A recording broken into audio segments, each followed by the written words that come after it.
자기가 살아온 인생 역정이 곧 자신의 몸 그 자체라는 말이 있습니다.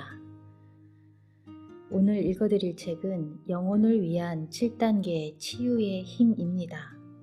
뉴욕타임즈 베스트셀러이기도 한 이 책의 저자 캐롤라인 미스는 의학적 직관력을 가진 사람으로도 널리 알려져 있습니다. 우리의 영혼은 끊임없이 우리에게 말을 건다. 건강에 대해서, 사는 방법에 대해서, 다른 사람과의 관계에 대해서 우리가 그 영혼의 소리를 알아들을 수 있다면 삶은 훨씬 더 자연스럽고 행복할 것이다. 그러나 우리의 직관은 욕망과 편견, 가족 대대로 물려받은 관습 등에 가려져서 영혼이 보내는 메시지를 읽지 못한다. 편지를 보내고 소리를 지르고 꿈을 꾸게 해도 우리를 둘러싼 무거운 쇠사슬 때문에 영혼의 말을 알아듣지 못하면 영혼은 최후의 방법을 동원한다. 몸과 마음을 병들게 하는 것이다. 따라서 우리는 병에 걸리면 무조건 병원에 가야 한다는 고정관념에서 벗어날 필요가 있다. 오히려 내 삶에 무엇이 이 병을 가져오게 했으며 앞으로 어떻게 해야 할지 조용히 성찰하고 내면의 소리에 귀를 기울이는 시간을 먼저 가져야 할 것이다. 내 병의 책임은 전적으로 나에게서 기인하기 때문이다. 그리고 나서 의사든 심리치료사이든 대체의학이든 선택해서 도움을 청할 수 있는 일이 있을 것이다. 내 삶은 왜 이렇게 꼬이기만 하고 고통스러운가 하는 것도 내 영혼과 함께 풀어나가야 할 숙제다. 내 안에서 아름답고 완전한 삶을 방해하는 왜곡된 진실을 찾아 바로잡고 껴안아주자. 차크라, 생명의 나무, 기독교 성사들이 모두 그것을 도와주는 도구다. 내 영혼은 어느 순간에도 나를 부정하지 않는다. 내가 눈을 뜨고 바라보기만을 기다리면서 나를 긍정하고 믿고 있다. 내가 마주보고 웃어주기만 한다면 오늘 나의 영혼은 곧바로 모든 비밀을 말해줄 것이다. 너가 바로 나야. 너는 이 우주만큼이나 크고 완전해. 몸과 마음의 치유에 대한 라첼의 이야기는 우리가 상징적 통찰력을 통하여 자기의 인생을 어떻게 바꿀 수 있는지를 보여주는 좋은 사례다. 토템 막대를 읽을 줄 아시는가?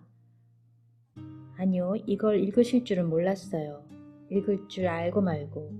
토템 막대는 부족 수호신에 대한 영적인 말씀이지. 라첼은 말을 이었다. 여길 봐, 꼭대기에 있는 짐승은 곰이야. 곰의 영혼은 강하고 사냥감을 끝까지 쫓아가는 영리한 지혜를 가졌지. 하지만 절대 살생을 위한 살생은 하지 않아. 자기를 지켜야 할 때 아니면 힘을 되찾기 위해 오랜 잠을 자야 할 때만 사냥을 하지. 그 곰의 영혼이 우리의 부족을 지키는 거야. 우리는 그 혼을 배워야만 해. 그런 말을 들으면서 나는 비로소 미망의 잠에서 깨어날 수 있었다. 라첼은 반은 러시안이고 반은 아타바스카 인디언인데 알래스카가 미국 땅이 되기 훨씬 전부터 거기서 살았다고 했다. 자신의 배경과 아타바스카 인디언의 영적인 전통에 대한 라첼의 짧은 설명이 내 인생을 영원히 바꿔놓았다. 벽에 걸린 담요를 좀 보게나. 그 담요는 아주 특별해.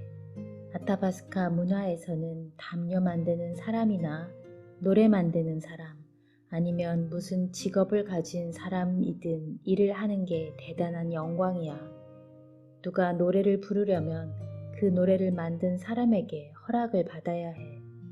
노래에는 만든 사람의 영혼이 깃들어 있거든. 만약 자네가 담요를 만드는 사람이라면 그 담요를 다 만들 때까지 살아 있어야 해. 그때까지는 담요를 새로 만들지 못한다네. 만약 자네가 죽을 필요가 있다는 걸 깨닫게 된다면 자네를 대신해서 그 일을 마치는 데 동의한 누군가와 의식을 치러야 하지. 죽기 전에 자기 일을 미처 끝내지 않은 상태로 남겨둘 수는 없으니까. 그건 자기 영혼의 한 부분을 뒤에 그대로 남겨두는 것과 같으니까 말이야. 이 담요가 거의 다 되어갈 때 담요 만드는 사람의 꿈에 대영혼이 나타나서 이 땅을 떠날 준비를 하라고 했어. 담요 만드는 여자가 대영혼에게 말했지. 지금 만드는 이 담요를 다 끝날 때까지만 살아있으면 안 되겠냐고 말이야. 그랬더니 그러라는 대답이 들려왔어.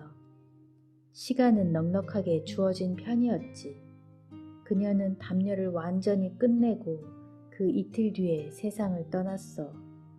바로 그녀의 영혼이 이 담요 속에 선하고 강하게 깃들어 있어. 그것이 내게 힘을 주고 있다네.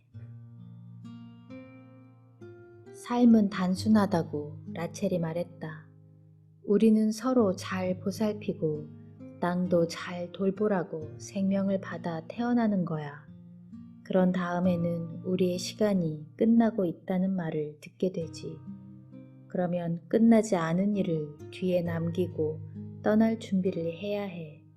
잘못된 일은 사과하고 부족에게 맡은 책임도 다 넘기고 우리의 시간을 자기네와 함께 나눈 데 대한 감사와 사랑의 인사를 받으면서 말이지. 인생은 실로 그렇게 간단하다네. 그녀는 덧붙였다. 모든 사람은 자기 영혼이 하는 말을 들으려고 병을 고치는 사람에게 가지. 오래전에 병을 고치는 사람이 내게 말했어. 걸음을 제대로 걷지 않으면 한쪽 다리가 곧 부러질 거라고. 그 말이 몸뚱이에 붙은 다리를 뜻하는 게 아니라는 걸 알았어. 내가 다른 여자가 있는 남자를 원했기 때문에 정직하지 않다는 뜻으로 말한 거야. 나는 그 남자를 다시는 안 봤어. 더는 그 사람을 볼 필요가 없었던 거라고나 할까? 물론 사랑했으니까 힘들긴 했어. 그렇지만 정직하지 못한 것 때문에 내 영혼이 아픈 걸 어떻게 하니?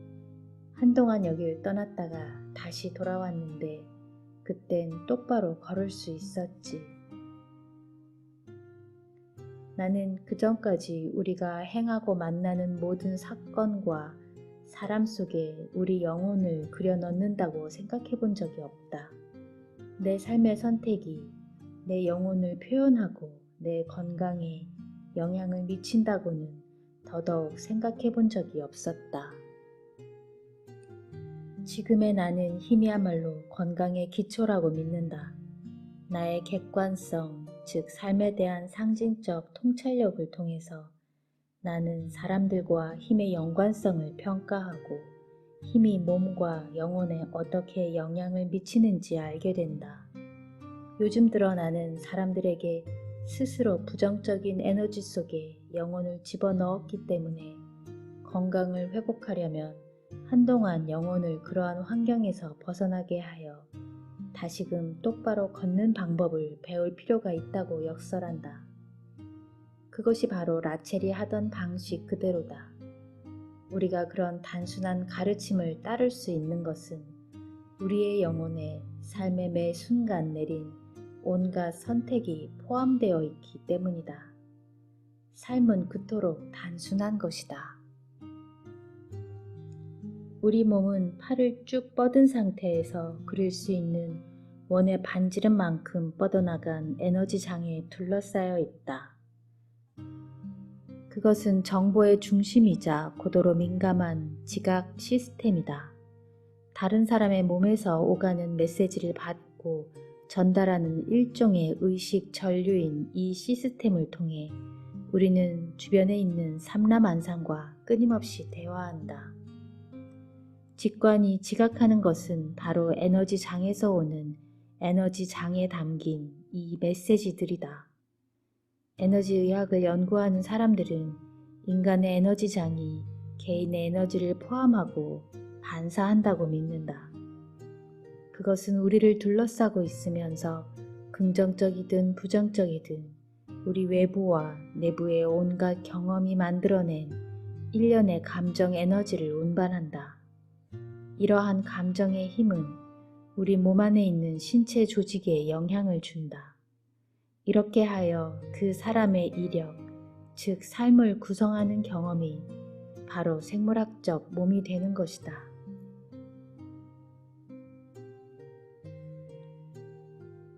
우리의 감정 에너지는 아주 복잡한 과정을 거쳐 생물학적 물질로 변한다. 마치 라디오 방송국이 특정한 에너지 파장에 따라 작동하듯이 각각의 신체 조직과 시스템은 특정한 감정적, 심리적 에너지를 처리하고 흡수하도록 조정되어 있다. 몸의 각 부분은 특정하고 세밀한 주파수로 에너지를 전달한다. 우리가 건강할 때는 모든 것이 제대로 조율되어 있다. 보통의 주파수로는 전달되지 않는 신체 부위가 있다면 바로 그 부위에 문제가 있다는 뜻이다. 주파수가 강해지는 것은 본질적인 변화가 있거나 병이 심각해진다는 뜻인데, 이는 병이 악화되는 원인이 스트레스의 양상을 그대로 드러내는 현상이다. 몸의 에너지를 해석하는 이런 방식을 파동의학이라고 한다. 이것은 동양의 의학에서부터 모든 민족이 보유한 토속적인 샤머니즘 의료 행위와 최근의 대체의학에 이르기까지 아주 유서 깊은 의료 행위이자 일종의 믿음이다. 고대 그리스와 인도의 가르침에서 중국과 마야 문명에 이르기까지 대부분의 종교, 문화 전통에서 인간의 의식 내지 영혼 또는 힘의 원천은 신으로 생각되었다. 거의 모든 문화마다 신에 대한 이야기를 보면 신은 인간과 결혼하여 신 또는 반신의 자손을 낳는다. 이들의 자손은 창조와 파괴, 복수 등의 위대한 행동에서부터 질투와 경쟁심, 분노와 같은 하찮은 행동에 이르기까지, 그리고 형이상학적이고 초월적인 행동에서부터 섹스나 관능에 이르기까지 인간 행동의 모든 스펙트럼을 지니고 있다. 이 신성한 이야기를 창조한 원시 문화는 인간의 영혼에 본래 붙어 있는 정서적이고 심리적인 본성과 힘을 탐구하고 있다. 모든 문화는 보편적인 영혼의 여행에서 겪고 거치는 탈바꿈과 통과 의례에 대한 저마다의 견해를 표현해냈다. 세계 전역의 신앙 체계를 보면 신이 지닌 영적 본성의 개념은 인간의 가장 훌륭한 자질과 성격을 반영하고 있다. 선택하는 힘을 조절하는 것은 신성한 도전이며 우리가 완수해야 할 신성한 계약이다. 그것은 우리의 사고와 태도가 장차 어떻게 될 것인지를 선택하는 것에서부터 시작한다. 한때 선택이란 신이 우리를 위하여 창조해 놓은 것에 우리가 응답하는 능력을 의미한다고 생각했다. 이제는 우리가 겪는 모든 경험에 참여자가 된다는 의미로 받아들이고 있다. 다시 말해서 생각과 정서의 창조적인 힘을 통하여 우리의 육신을 공동 창조한다는 것을 뜻한다. 우리의 생물학적인 체계에는 신성한 에너지가 내재해 있으므로 우리의 마음속을 가로지르는 모든 생각과 우리가 키우는 모든 믿음, 지워지지 않는 모든 기억도 우리의 정신과 육체에 긍정적이거나 부정적인 명령으로 저장된다. 이 렌즈를 통하여 자기 자신을 들여다보는 작업은 일견장엄하지만 동시에 매우 위험하기도 하다. 우리의 삶이나 생각은 단 한 조각도 힘을 발휘하지 않는 것이 없고 또한 우리 마음대로 처분할 수 있는 개인적인 것도 아니기 때문이다. 우리는 신성한 디자인에 의한 생물학적인 피조물이다. 이 진리가 일단 의식적인 마음의 일부가 되기만 하면 우리는 결코 일상적인 삶으로 돌아갈 수 없다. 우리의 생물학적 시스템에 자리 잡고 있는 힘의 7 층위에는 각각 하나씩 신성한 진리가 담겨 있다. 이 진리는 영적인 힘을 올바르게 사용하며 살아가는 방향을 지시하면서 우리 안에서 맥박치고 있다. 우리는 에너지 시스템이 내재한 이 7가지 진리에 대한 지식을 이미 알고 태어났다. 에너지는 힘이며 우리 몸은 에너지를 요구한다. 그러므로 몸은 힘을 요구한다. 신념이나 두려움을 동기로 갖는 모든 선택은 우리의 영혼의 향방을 결정한다. 만일 어떤 사람의 영혼이 두려움에 시달린다면 그 두려움은 그 사람의 에너지 장과 몸으로 돌아온다. 그러나 영혼을 신념에 두면 그 에너지 장에 은총이 돌아오고 몸의 시스템도 활성화된다. 우리는 물질인 동시에 영혼이다. 이 점을 스스로 이해하며 몸과 영혼이 모두 건강해지면 물질과 영혼이 어떻게 상호작용하여 무엇이 몸에서 영혼 내지 생명력을 끌어당기는지를 이해하고 그것을 어떻게 해야 두려움과 분노, 과거에 대한 집착이라는 가짜 신의 소나귀에서 우리의 영혼을 구해낼 수 있는지를 이해해야만 한다. 두려움 때문에 놓지 못하는 모든 집착은 영혼의 순환을 향하여 우리의 에너지 장을 떠나라고 명령한다. 영혼을 고갈시키는 행위는 우리의 몸도 고갈시킨다. 영혼을 타오르게 하는 행위는 우리의 몸도 타오르게 한다. 우리의 몸과 마음과 가슴을 타오르게 하는 힘은 단순히 DNA에서만 생기는 것이 아니다. 그것은 오히려 신성 자체에 기반을 두고 있다. 진리는 신성처럼 단순하고 또한 영원하다. 우리는 모두 다른 사람의 삶에 값지고 의미 있게 기여하고 싶어하고 자신이 하는 일을 스스로 성스럽게 느끼고자 한다. 우리의 삶의 사명이 치료자, 부모, 과학자, 농부, 좋은 친구 등 어떤 것이든 우리는 신의 에너지를 담는 그릇이 될 수 있다. 상징적으로 말하면 우리와 더불어 사는 사람들이 우리가 기여하는 바를 자신들의 개인적, 영적 성장에 유용하다고 인식할 때 우리는 일상에서 서품성사를 성취한 셈이 된다. 우리가 함께 살고 함께 일하는 사람들에게 기꺼이 도움을 주고자 하면서 그들을 임의로 평가하지 않는다면 이 또한 우리 안에 있는 신성한 에너지로 나아가는 길을 여는 행위이다. 이처럼 도움과 사랑을 주는 사람들은 신성한 에너지를 소유하고 있다고 인식된다. 그들은 신성한 중재의 도구인 셈이다. 우리 각자는 성스러운 에너지를 반사함으로써 다른 사람에게 봉사하게 되는 신의 통로가 될 잠재력을 갖고 있다. 우리가 하는 모든 선택은 우주로 흐르는 미묘한 우리의 에너지의 흐름에 기여하는데 이와 같은 에너지의 흐름은 다시 인간 의식의 영향력에 감응한다. 모든 창조적이고 영적인 의미가 담긴 선택의 힘을 관리하는 일은 인간 경험의 핵심이다.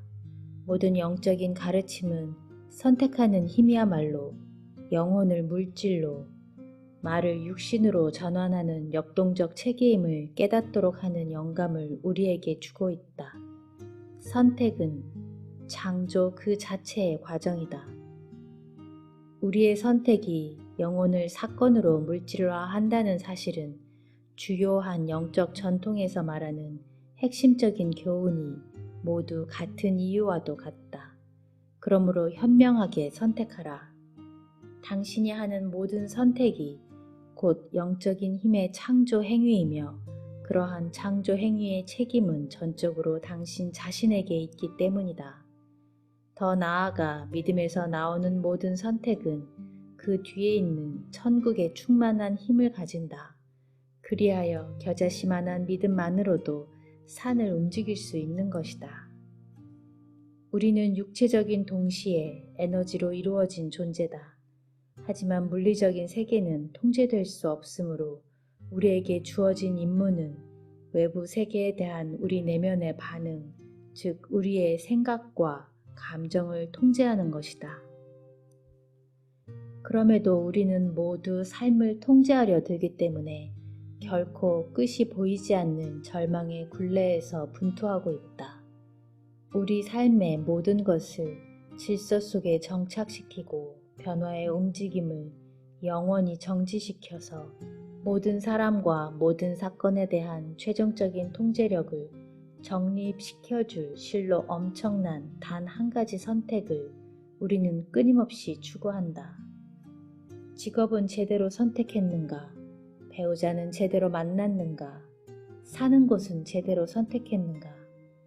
우리는 단 하나의 올바른 선택을 끊임없이 추구하면서 삶 그 자체인 변화의 리듬을 두려워하는 우리의 마음에 형태를 부여한다. 이처럼 평화와 안정, 사랑, 건강을 영원히 확보해줄 단 한 사람이나 단 하나의 사물을 추구하는 과정에서 우리는 가시 영역 너머에 있는 더욱 확실한 힘 따위는 깨끗이 잊어버리고 만다. 진리는 바로 이 역설적인 양면성의 본성에 내재한다. 즉, 그것은 우리가 무엇을 선택하느냐가 아니다. 결과에 영향을 주는 우리의 힘은 선택의 동기에 있다. 우리에게 어떤 선택을 하도록 동기를 부여하는 것이 과연 무엇인지를 배우는 것이다. 동기를 배우면서 우리는 우리 영혼의 내용을 배울 수 있다. 두려움으로 가득 차 있는가? 아니면 믿음으로 가득 차 있는가? 우리의 선택은 믿음 에너지나 두려움의 에너지 둘 중 하나로 이루어진다. 그리고 모든 결정의 결과는 그 믿음이나 두려움을 어느 정도 반영한다. 이와 같은 선택의 역학은 우리가 우리 자신이나 스스로에게 내린 결정에서 결코 벗어날 수 없음을 일러준다. 물질적인 세계에서 우리 자신의 지위를 쌓아 올리는 동안 믿음과 두려움 사이를 방황하는 내면의 갈등은 우리의 사고를 지배하는 생존 문제 아래 자주 묻혀버리곤 한다. 생활비를 벌 수 있는가? 결혼 상대를 선택할 수 있을까? 다른 사람의 신세를 지지 않고 살 수 있을까? 이런 문제가 지금 우리의 사고를 지배하고 있지 않은가? 선택은 움직임을 낳고 움직임은 더 많은 갈등을 낳는다. 우리는 자신과 타인 및 자신과 신 사이의 분열을 초월하고 양면성을 초월하는 선택을 행함으로써 이와 같은 악순환의 고리를 끊을 수 있다. 우리가 다른 사람을 통제하는 데 초점을 맞추는 한, 그리고 그 사람이 우리 스스로를 반영하는 거울이라는 진리를 잊어버리는 한, 우리는 우리 내면에서 생생하게 움직이는 갈등을 결코 떨쳐버릴 수 없다. 반면에 자신과 타인을 상징적인 합일체로 본다면 서로의 차이를 조정하는 데 아주 유익하다. 에너지의 유산, 그러니까 아이디어나 프로젝트의 유산은 육체적 낙태보다 훨씬 자주 일어나며 남녀 모두 경험한다. 태아의 유산이 정서적으로나 육체적으로 엄청난 상처를 남길 수 있듯이 에너지의 유산 역시 흔적을 남길 수 있다. 남성과 여성 모두 에너지 낙태는 불임과 관련된 신체상의 문제를 일으킨다. 작업상 창조적 출산에 많이 관여한 수많은 여성 직장인들은 임신하는 데 어려움을 겪는다. 같은 경우에 남성들 역시 일부의 전립선 문제와 성기능 장애를 경험한다. 새로운 사업을 계획하면서 많은 시간과 에너지, 돈을 투자한 한 남자가 있었다. 그는 자기 사업을 시작할 만큼 돈이 충분하지 않아서 아는 사람들에게 재정적인 후원을 받으려고 했다. 그는 후원자들의 확실한 지원에 힘입어 계획을 세우기 시작했다. 몇 개월 동안 어렵사리 세부 계획을 세우고 나서 약속한 후원자들에게 돈을 요구했다. 그런데 후원자들은 언제 그랬냐는 듯이 발뺌했다. 계획은 결국 무산되었고 그는 깊은 상처를 입었다. 그는 자기 아이디어를 낳지 못했다고 말했다. 여러 해 동안 그는 마치 낙태를 한 것처럼 사업 계획의 죽음을 몸으로 겪었다. 몇 년 뒤 결국 그는 대장에 악성 종양이 생겼다. 출산하고자 했던 그의 욕구는 남성과 여성의 심리에 똑같이 나타나는 것으로 결국 그에게 에너지 낙태라는 고통을 안겨주었다. 워크숍 참가자들에게 여러분 중에 혹시 직장이나 가정에서 생활하는 가운데 존엄성이나 자존심을 겁탈당했다고 느낀 적이 있습니까? 하고 물었더니 거의 모든 사람이 손을 들었다. 우리의 몸은 부정적인 의도들을 생식기 안에 저장한다. 즉 에너지를 강탈하는 행위는 당하는 피해자 못지않게 뺏는 가해자에게도 해를 끼친다.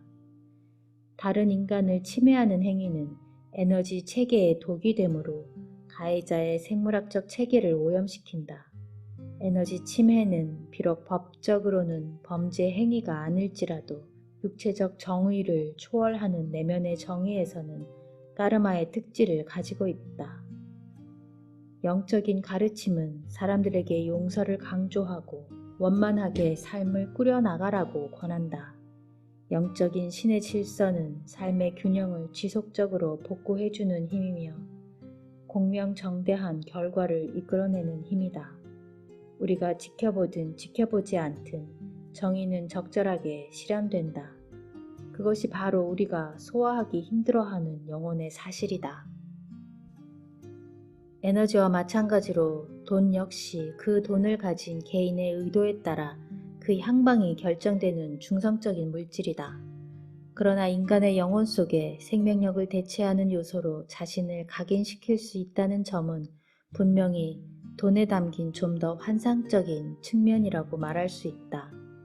무의식적인 경우가 많지만 사람들이 돈을 자기 생명 에너지와 대등하게 여기게 되면 그 결과는 대개 부정적으로 나타난다. 사람들이 쓰는 돈은 단 한 푼일지라도 무의식적인 에너지의 지출이기 때문이다. 돈이 없으면 몸의 에너지는 결핍된다. 이 역시 무의식적으로 일어나는 현상이다. 생명력으로서의 돈을 잘못 인식하면 갑자기 돈을 잃게 될 때 몇 가지 건강상의 위기를 초래할 수도 있다. 즉 전립선 암이라던가 발기불능, 자궁내막증, 난소 이상, 요통, 좌골 신경통 등이 올 수도 있다. 경제적 스트레스 때문에 생기는 신체적 질병 중 상당수가 생식기에 나타난다는 사실은 남근 에너지가 상징적으로 표현된 것으로 해석될 수 있다. 즉 돈은 성적인 기운과 동일시 되어 온 것이다. 우리는 모두 영혼 속에서 돈과 생명력을 어느 정도 접합시키고 있다. 돈이 상징이나 에너지 세계에 영향력을 갖고 있음은 더는 부정할 수 없다. 입이 있는 곳에 돈을 두라던가 돈이 없으면 잡담밖에 안 되지만 돈이 있으면 웅변이 된다는 등의 표현은 돈이야말로 그 어떤 것보다 개인의 의도를 적나라하게 드러낸다는 문화적인 관심을 그대로 보여준다. 돈은 우리의 개인적인 신념과 목표를 공개적으로 드러내는 수단이다. 에너지가 행위에 우선하며 우리가 가진 의도의 성격이 그 결과에 실질적인 영향을 미치기 때문이다. 돈에 대한 신념은 영적인 태도와 수행에도 영향을 미친다. 선한 일을 하는 자들에게 신이 보상을 준다는 믿음은 아주 널리 펴져 있다. 이런 믿음은 다른 사람을 돕는다고 해서 우리가 가난에 빠지지 않음을 보장하는 확실한 장치라고 할 수 있다. 이들을 포함한 같은 영역에 속하는 많은 신념은 신이 돈을 통해 우리와 의사소통하고 또 반대로 우리가 경제활동을 통해서 신과 의사소통한다는 좀 더 거대한 개념을 반영한다. 돈과 맺을 수 있는 가장 현명한 관계는 우리의 삶으로 신뢰를 끌어올 수 있는 매개체로 돈을 바라보는 것이다. 믿음이 돈에 우선하면 경제적인 걱정에 쓸데없이 휘둘리지 않고 직관적인 소명에 따르기가 훨씬 자유로워진다. 물질적인 세계의 일부로 존재하는 한 의심할 바 없이 우리는 채무와 지불의 각종 규범을 존중해야 하고 돈에 대해 상식적인 태도를 취해야 한다. 그러나 돈은 그 이상의 우리의 관심을 끌만한 존재는 결코 아니다. 영적으로 성숙한 사람은 어리석거나 위험해 보이는 이끌림에 따라 행동할 수 있다. 영적인 신화를 보면 하늘은 믿음을 가진 사람과 교신해서 일용할 만나를 주어 인도하고 그도 마침내 약속된 임무를 완수하는 것을 볼 수 있다. 그러한 신화들은 생명의 나무가 가진 상징적인 의미의 성격을 띠고 있다. 하늘에서 받은 만나에는 재정적인 에너지도 포함된다. 여하한 영적인 에너지에서도 신성한 이끌림에 따른다는 것을 후회하는 내용은 없었다. 1985년에 만난 데이비드 체트라해 파라딘이라는 사람이 자신의 인생 역정을 이야기해 준 적이 있었다. 그는 1986년에 죽었다. 그의 삶은 물리적인 한계를 거부하며 내면적인 힘을 성취해낸 인간 잠재력의 생생한 증언이라고 할 수 있다. 그를 만났을 때 그의 몸에서는 매우 보기 힘든 권위 같은 것이 발산되고 있었다. 나는 수많은 사람이 그토록 얻고자 해도 안 되는 것을 그는 도대체 어떻게 얻을 수 있었는지 궁금했다. 데이비드는 나의 가장 좋은 스승 가운데 한 사람이다. 그는 서로 존중하기라는 신성한 진리에 정통하고 다른 사람에게 온전히 전해줄 수 있는 사람이었다. 데이비드는 1920년대와 30년대에 인디언 보호구역에서 성장한 나바호족 인디언이었다. 11살 때 그는 알코올 중독이었다. 10대 중반에 보호구역을 떠나 몇 달 동안 떠돌아다니다가 상선을 타게 되었다.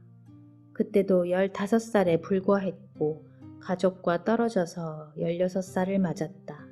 항해하는 도중에 젊은 독일인 하나와 젊은 미국 원주민 한 사람을 친구로 사귀게 되었다. 셋은 함께 태평양 전역을 돌면서 여러 항구를 항해했다. 데이비드는 취미로 스케치를 했다. 그가 주로 스케치한 것 중 하나는 남태평양의 여러 섬에 일본인들이 세워놓은 벙커들이었다. 그때가 1941년이었다. 데이비드의 벙커 그림은 흘러 미국 국무성에까지 들어갔다. 군에 징집되었을 때 그는 그림을 그리는 대신 나치에 대항하는 비밀 공작원의 일원이 되었다.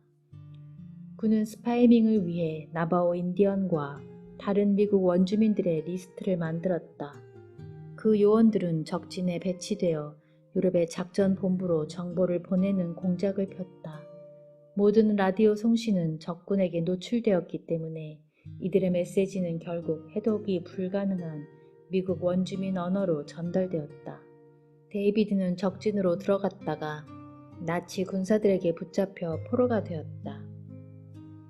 나치는 심한 고문을 가했는데 그 중에서도 지독했던 것은 발에다가 징을 박아 바닥에 고정한 채 며칠 동안 서 있게 하는 것이었다. 그 끔찍한 상황에서 살아난 데이비드는 소위 열등 인종이었기 때문에 인종 박멸 부대로 보내졌다. 기차 안으로 떠밀려 들어가는데 더 빨리 움직이라고 명령하면서 자신을 미는 나치 병사의 총구가 갈비뼈에 느껴졌다. 그 나치 병사의 얼굴을 쳐다보았다. 상선에서 친구로 지낸 그 독일인 녀석이 아닌가. 데이비드의 독일인 친구는 그를 포로 수용소로 가도록 주선해 주었고 남은 전쟁 기간 동안 데이비드는 수용소에 있었다. 마침내 수용소에서 석방되던 날 데이비드는 의식을 잃고 죽어가고 있었다. 미군들에게 발견되어 미국으로 옮겨진 데이비드는 미시간주 배틀 크리크의 군인병원에서 2년 동안 혼수 상태로 지냈다. 마침내 깨어났을 때 수용소 시절부터 해악해진 몸 때문에 걸을 수조차 없었다. 그는 발에 부목을 대야 했고 목발을 짚고서야 짧은 거리를 겨우 움직일 수 있었다. 데이비드는 자기 부족에게 마지막 인사를 하러 인디언 보호구역으로 돌아가야겠다고 결심했다. 그런 다음 퇴역 군인병원에서 여생을 보낼 참이었다. 보호구역에 도착했을 때 그를 본 가족과 친구들은 도대체 무슨 일이 일어났냐며 소름 끼치도록 무서워했다. 그들과 함께 모여서 데이비드를 도울 방법을 이야기했다. 회의를 마친 부족의 어른들이 데이비드를 찾아갔다. 그들은 다리의 부목을 획 잡아채 떼어내고 데이비드의 허리에 밧줄을 매달아 깊은 물속으로 풍덩 던졌다. 너의 영혼을 다시 불러오너라. 그들은 명령했다. 너의 몸에는 영혼이 없어. 영혼을 다시 불러올 수 없으면 너를 죽게 내버려 둘 테다. 영혼이 없으면 누구도 살아갈 수 없다. 너의 영혼이 바로 너의 힘이다. 데이비드의 이야기는 계속되었다. 영혼을 다시 불러오는 일, 그것은 내가 여태껏 해본 것 중 가장 어려운 일이었지요. 발에 징을 받고 견뎠던 일보다 훨씬 더 어려웠습니다. 그 순간 나치 병사들의 얼굴이 떠올랐습니다. 포로 수용소에서부터 그들을 증오했지요. 그런데 그 순간 분노와 미움을 놓아버려야 한다는 것을 깨달았습니다. 내 몸은 물속으로 자꾸 가라앉고 있었지요. 나는 내 마음속에 그리고 몸속에 남아있는 분노에게 제발 떠나달라고 기도했습니다. 내가 기도한 건 그것뿐이었어요. 그리고 내 기도는 이루어졌습니다. 데이비드의 다리는 완전히 회복되었다. 그는 주술사이자 기독교 목사이자 치료사가 되었다. 또한 그림을 다시 시작하여 상당히 재능 있는 화가로 인정받기도 했다. 데이비드 체트라해 파라디는 은총 그 자체와 같은 느낌을 주는 그런 종류의 힘을 내뿜고 있었다. 힘의 가장 어두운 측면에 직면해서도 살아남았기 때문에 그는 어둠을 초월했다. 생명력이 고갈된 몸에 힘이 찾아오도록 사람을 치유하는 일을 하면서 여생을 보냈다. 사실 영적인 시각에서 보면 물리적인 세계는 우리의 교실이다. 우리 각자에 대한 도전은 바로 이 교실 안에서 일어난다. 우리에게 어떤 특별한 신체와 환경, 신념이 주어졌다고 하자.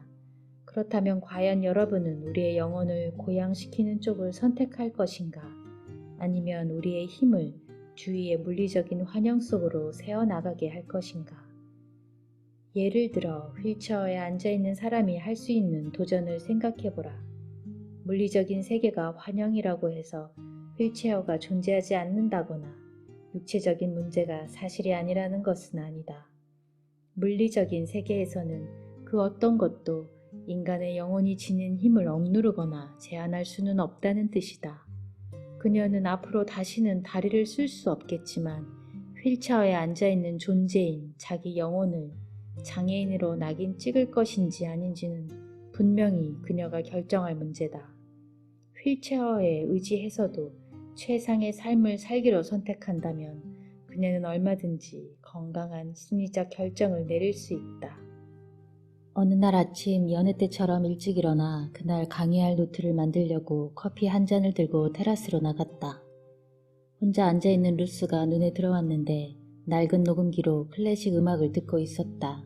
그녀가 등을 돌리고 있어서 나를 보지 못할 것이므로 그날 아침에는 그녀의 움직임을 계속 지켜보고 있었다.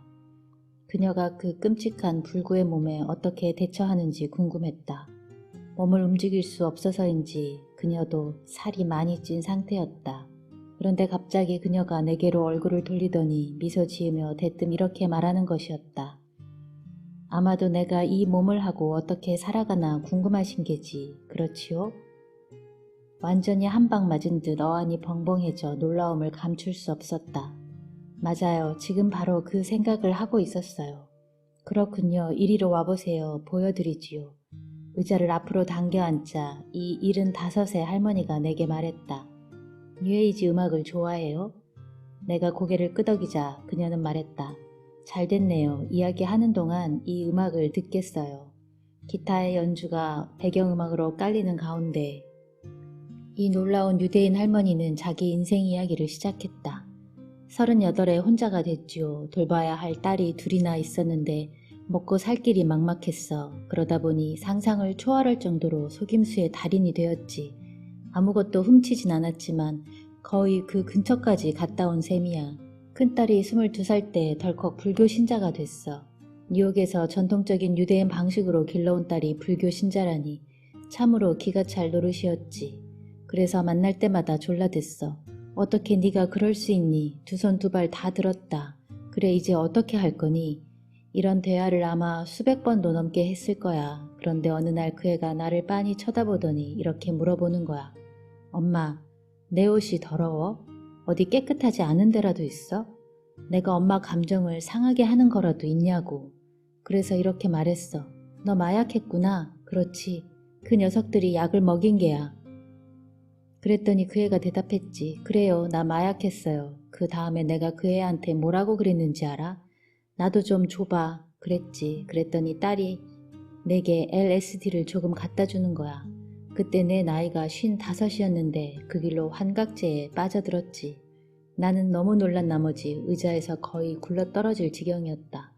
이 할머니가 LSD에 빠졌다니 도저히 믿기지 않았다. 그녀의 이야기는 계속되었다. 천사를 믿어? 아, 그럼요. 내가 대답했다. 그럼 됐어. 그 다음에 나한테 일어난 일이 바로 그거야. LSD를 복용하고 유체 이탈을 경험했지. 나 자신이 공기보다 더 가볍게 몸 위를 떠다니고 있는 걸 본 거지. 그리고 나는 수호천사라고 불리는 이 사랑스러운 존재를 만났어. 천사가 내게 불평을 늘어놓았어.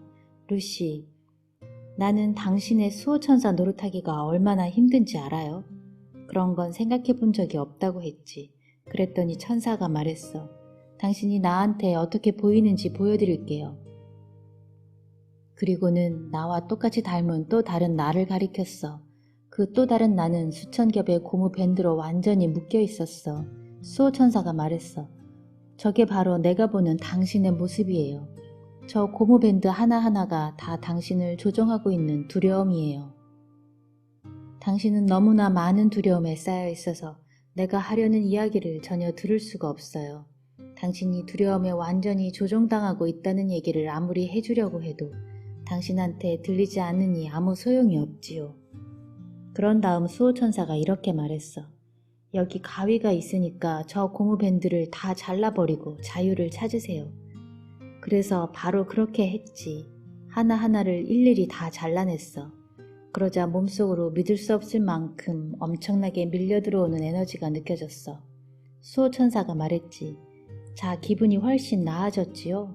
공기보다 가볍고 평생 그 어느 때보다 행복한 느낌이 든다고 말했지. 웃음이 터져나와 참을 수가 없었어. 당신은 지금 다시 몸속으로 돌아갈 거예요. 하지만 그 전에 보여드릴 게 있어요. 수호천사가 이렇게 말했어. 천사가 내게 미래를 보여주었지. 관절염으로 완전히 병든 나 자신의 모습이 보였어. 왜 내가 이 상황을 견뎌야 하는지는 말해줄 수 없다더군. 그냥 내가 참아야 하는 거래. 하지만 천사는 내가 가는 길은 어디든 나와 함께 할 거라고 말했어.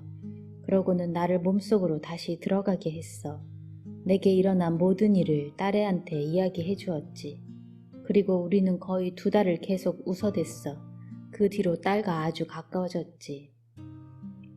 10년 전 관절염 증세가 시작되었을 때 나는 생각했어. 오 맙소사, 이건 그래도 절름발이는 아니야.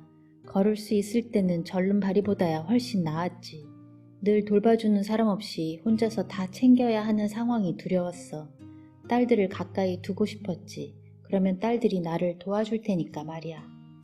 그랬지만 그 경험 이후로 나는 2번 다시 두려워하지 않게 되었어. 내 몸이 다시는 두려움을 갖지 않게 하는 방법이라고 믿었어. 이제 나는 내 수호천사와 매일 대화를 해. 그리고 매일 그전보다 훨씬 더 많이 크게 웃지. 나는 가는 곳마다 루스와 동행해서 워크숍 참가자들에게 그녀의 이야기를 들려주고 싶었다. 루스와 그녀의 수호천사는 쌍둥이였다. 그녀는 신성 에너지의 비물질계가 형태와 물질로 이루어진 물질계보다 훨씬 중요하다는 믿음을 선택했다. 이런 선택은 장애를 점차 영감의 원천으로 만드는 경우가 있다. 그녀한테는 오히려 강점이 되었다. 내면적인 힘을 강화하기 위한 선택을 할 때마다 우리는 자신의 삶과 몸, 건강, 마음, 영혼을 뒤덮고 있는 물리적인 세계의 권위를 제한하게 된다.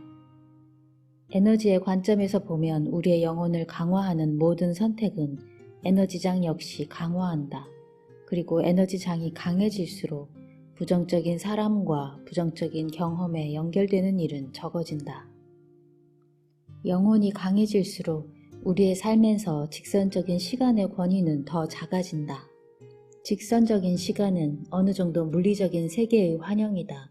물리적인 일을 하기 위해서는 이 물리적인 에너지가 필요하다. 예컨대 생각에서 형태에 이르기까지 영감이 필요할 때 우리는 직선적인 과정으로 움직인다. 그러나 치유를 위한 우리의 능력을 믿는다는 관점에서 본다면 우리의 시간 개념은 재고되어야 한다. 치유에 긴 시간이 걸린다는 환상은 우리 문화 속에서 상당한 권위를 행사하고 있다. 믿는다는 것은 그 믿음을 구실로 삼는 행위이다. 창세기에서 야훼는 콧구멍으로 생명의 숨을 불어넣었고 그리하여 인간이 태어났다. 무엇을 믿을 것인지를 선택함으로써 우리는 그 믿음에 권위를 부여하면서 우리의 숨을 불어넣는다. 우리 문화는 어린 시절의 고통스러운 기억을 치유하려면 수년 동안의 심리치료가 필요하다고 믿고 있다. 하지만 틀렸다. 우리가 믿기만 한다면 고통스러운 기억을 치유하고 우리 삶에서 그 고통의 흔적을 없애는 것은 아주 빨리 이루어질 수 있다. 치유 과정의 길이는 부족적인 시간에 근거를 둔다. 예를 들어 어느 집단에서는 암으로 사망하는데 6달이 걸리고 에이즈에 걸리면 6년에서 8년간 살 수 있고 배우자의 죽음이 주는 슬픔을 극복하려면 1년이 걸리며 자녀의 죽음을 슬퍼하는 마음은 평생 간다는 믿음을 가지고 있다고 하자. 우리 모두 이러한 일련의 단언을 믿는다면 우리는 개인적인 힘을 단련하는 대신 부정적인 마음의 힘에 우리의 삶을 넘겨버리게 된다. 우리의 영혼이 집단의 믿음이 지닌 권위에 휘둘리지 않을 만큼 충분히 강하다면 그것은 잠재적으로 우리의 삶을 바꿀 수 있을 정도로 충분히 강한 것이다. 워크숍 참가자 중에 샌디라는 여성이 있었는데 그녀는 명상 수행을 위해 인도의 아슈람에서 6년간 지냈다고 자랑스럽게 말하곤 했다. 매일 아침과 저녁 그녀는 1시간가량 명상을 하면서 아주 또렷하게 영적인 인도를 받는다고 했다. 둘만 남게 되자 그녀는 자신의 거취 문제와 직장 선택에 어떤 인상을 받았는지 내게 물었다. 그녀는 왜 자기가 명상을 하는 동안에 이런 정보를 받아들이지 않았을까? 직업적인 상담은 전문이 아니라고 하면서 뭘 하고 사는지 물어보았다. 그녀는 자신이 받는 영적인 인도가 오로지 영적인 문제에만 국한된다고 대답했다. 나는 직업도 삶의 일부니까 영성의 일부라고 반박했다. 그녀는 그런 정보는 얻을 수 없었다고 했다. 그래서 나는 이렇게 물었다. 명상 중에 당신이 어디서 살아야 하고 어떤 직업을 가져야 하는지에 대해 받는 인상 중에 최악의 직관은 어떤 것이었나요? 그녀는 즉시 대답했다. 그건 쉬워요. 디트로이트 중심지로 가서 다시 교사로 일하는 거예요. 사실 저한테는 악몽 같은 일이거든요. 나는 말했다. 내가 만약 당신이라면 그렇게 해보겠어요. 그거야말로 나를 인도해주는 좋은 가르침 같은데요. 1년 뒤 샌디의 편지를 받았다. 워크숍을 마친 다음에 다시 교사로 일하라는 내면의 충동 때문에 괴로웠다고 했다. 그 충동을 이기려고 아주 강하게 부딪혀 싸웠는데 그 결과 편두통과 수면 장애가 생겼다는 것이다. 그동안 그녀는 서점에서 격리를 보고 있었는데 수입이 시원찮아서 고민하던 차에 전에 있던 근처 학교에서 임시 교사를 해보지 않겠느냐는 제의를 받고 수락했다. 2달이 채 안 되어 그녀는 방과 후에 고등학생에게 일주일에 2번 정도 가르치는 특별 수업을 하게 되었다. 그 수업이 아주 성공적이어서 이듬해에는 명상이 정규 수업으로 편입되었으며 샌디는 기꺼이 계약서에 도장을 찍었다. 편두통과 수면 장애는 그 후 씻은 듯이 사라졌다. 치유를 위해서는 스스로를 믿어야 한다. 직관을 개발하는데 자기 존중이 중요하다는 사실을 깨닫기 이전에도 나는 치유의 가장 중요한 요소가 신뢰라고 말하곤 했다. 이제 나는 신뢰를 자기 존중이나 개인적인 힘과 동등하게 취급한다. 자기 존중의 정도가 낮다는 것은 눈에 보이지 않는 세계의 힘뿐만 아니라 자기 자신에 대한 믿음 또한 결여되어 있음을 뜻하기 때문이다. 의심할 여지 없이 믿음은 우리가 일상적으로 사는 삶을 넘어서서 다른 세계로 도전하게 해줄 수 있는 핵심이다. 20대 후반의 여성 제니스는 건강관리법을 배우기 위해 나를 찾아왔다. 제니스는 심각한 건강상의 문제를 수도 없이 안고 있었지만 자기가 왜 그런 고통을 겪어야 하는지 묻지는 않았다. 오로지 치료를 시작하는 데만 관심이 있었다. 제니스는 10대 때 대장이 막혀 수술을 받은 적이 있었다. 나를 만났을 때는 결혼한 뒤였는데 한 아이의 엄마였으며 7번째 복부 수술을 받기 위해 입원 중이었다. 이미 대장의 대부분을 잘라냈고 남은 삶을 위해 인공항문을 달아야 하는 상태였다. 딱딱한 음식은 먹을 수 없었고 가슴 위로 꽂아 넣은 도뇨관을 통해 액체로 된 음식만 섭취할 수 있었다.